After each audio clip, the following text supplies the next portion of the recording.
ಎಲ್ರಿಗೂ ನಮಸ್ಕಾರ. Welcome back to my YouTube channel. ಇವತ್ತು ನಾನು ಮಸಾಲ ಚಕ್ಲಿ ಹಾಗೆ ಚಕ್ಲಿ ಚಾಟ್ಸ್ ಹೇಗೆ ಮಾಡೋದು ಅಂತ ತಿಳಿಸ್ಕೊಡ್ತಾ ಇದ್ದೀನಿ. ಅದಕ್ಕೂ ಮುಂಚೆ ನನ್ನ ಚಾನಲ್ನ ಸಬ್ಸ್ಕ್ರೈಬ್ ಮಾಡ್ಕೊಳ್ದೆ ಹಾಗೆ ನೋಡ್ತಾ ಇದ್ದರೆ ಪ್ಲೀಸ್ ಸಬ್ಸ್ಕ್ರೈಬ್ ಮಾಡ್ಕೊಳ್ಳಿ.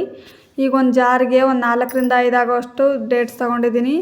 ಅದಕ್ಕೆ ಒಂದು ಸ್ವಲ್ಪ ಉಪ್ಪು, ಖಾರದ ಪುಡಿ ಹಾಕ್ಕೊಳ್ತಾ ಇದ್ದೀನಿ. ಇದ್ರ ಜೊತೆಗೆ ಒಂದು ಸ್ವಲ್ಪ ನಿಂಬೆಹಣ್ಣಿನ ರಸ ಸೇರಿಸ್ಕೊಳ್ಬೇಕು.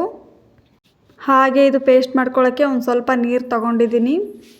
ಒಂದು ಸ್ವಲ್ಪ ನೀರು ಹಾಕ್ಕೊಂಡು ಇದನ್ನೆಲ್ಲ ಸ್ವಲ್ಪ ಪೇಸ್ಟ್ ಮಾಡ್ಕೊಳ್ಬೇಕು, ಗ್ರೈಂಡ್ ಮಾಡ್ಕೊಳ್ಬೇಕು.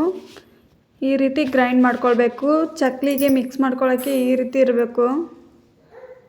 ನೋಡ್ತಾ ಇದ್ದೀರಲ್ಲ, ಈ ರೀತಿ ಹದವಾಗಿರಬೇಕು.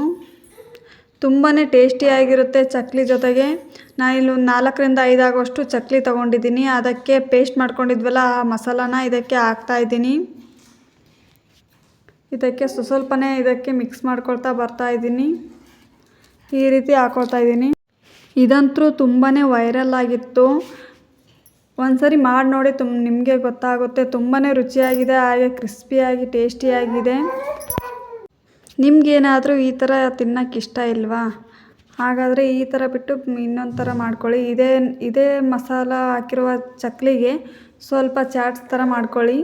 ನಾನಿಲ್ಲಿ ಇದಕ್ಕೆ ಒಂದು ಸ್ವಲ್ಪ ಈರುಳ್ಳಿ ಹಾಕ್ತಾಯಿದ್ದೀನಿ. ಸಣ್ಣದಾಗಿ ಕಟ್ ಮಾಡಿರುವ ಈರುಳ್ಳಿನ ಮೇಲ್ಗಡೆ ಸ್ವಲ್ಪ ಉದುರಿಸ್ಕೊಳ್ತಾ ಇದ್ದೀನಿ. ಈ ಥರ ತುಂಬಾ ರುಚಿಯಾಗಿರುತ್ತೆ ಈ ಚಕ್ಲಿ ಚಾಟ್ಸು. ಈ ರೀತಿ ಈರುಳ್ಳಿ ಹಾಗೆ ಸ್ವಲ್ಪ ಕ್ಯಾರೆಟ್ ಸಹ ಉದುರಿಸ್ಕೊಳ್ತಾ ಇದ್ದೀನಿ. ಈ ಥರ ನಾನು ತುರಿದ್ಬಿಟ್ಟು ಉದುರಿಸ್ಕೊಳ್ತಾ ಇದ್ದೀನಿ.